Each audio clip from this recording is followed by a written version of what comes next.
I ordered 3 watches, one from the UK, one from Russia, and one from AliExpress, and I genuinely didn't expect this. But one of these completely stole the show, and it's probably not the one you think. I've been a bit quiet lately, work's been insane, but I didn't want to come back with just another watch video, so today we're unboxing all 3. I'll give you my first impressions, and if you're curious about any of them, links are down in the description. Alright, starting with the UK, the Marloe Daytimer, and straight away, this feels different. Before you even see the watch, the packaging already tells you what this brand is about. It feels premium, intentional. You get this booklet, and it's not just specs. It actually tells you the story behind the watch, which is rare at this price. And then there's this card. It glows. Small detail, but it instantly tells you someone actually cared about this experience. Flip it over, you've got the specs. Again, thoughtful.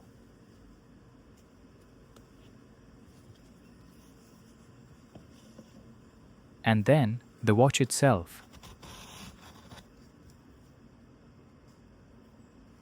This is not a safe design. Fully polished case, textured dial, small seconds with that orange pop. It's one of those watches where you can tell every decision was intentional.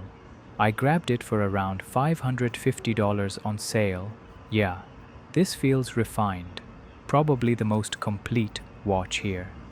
When you turn the watch around, you're greeted with a Sellita SW2611 manual movement. It's not heavily decorated or anything fancy to look at, but honestly, at this price point, that's kind of expected. What is impressive though, is getting a reliable Swiss movement like this. It actually feels like a bit of a bargain for what you're paying. Next, Russia, the Vostok Amphibia.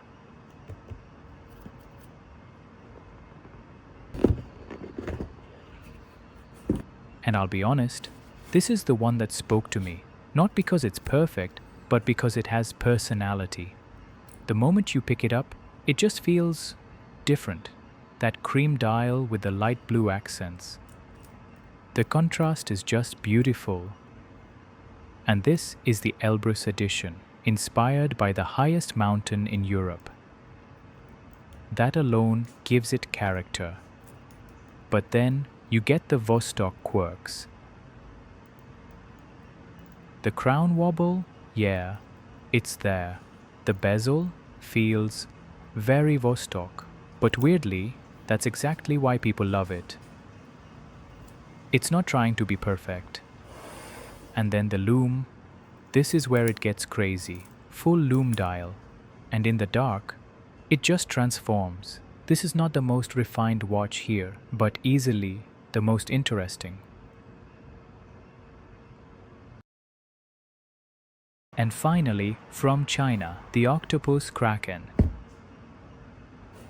Now, quick note before we even get into the watch. The seller I bought this from actually checked everything for errors before shipping, which honestly is very helpful because AliExpress can be a bit hit or miss.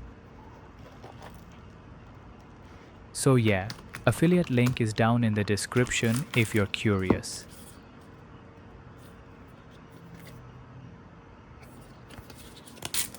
Now, the watch. This is a BB54 style homage in this Lagoon blue. And I'll be honest, I didn't expect much, but this really surprised me. The packaging alone is already better than what AliExpress used to offer. And then the watch.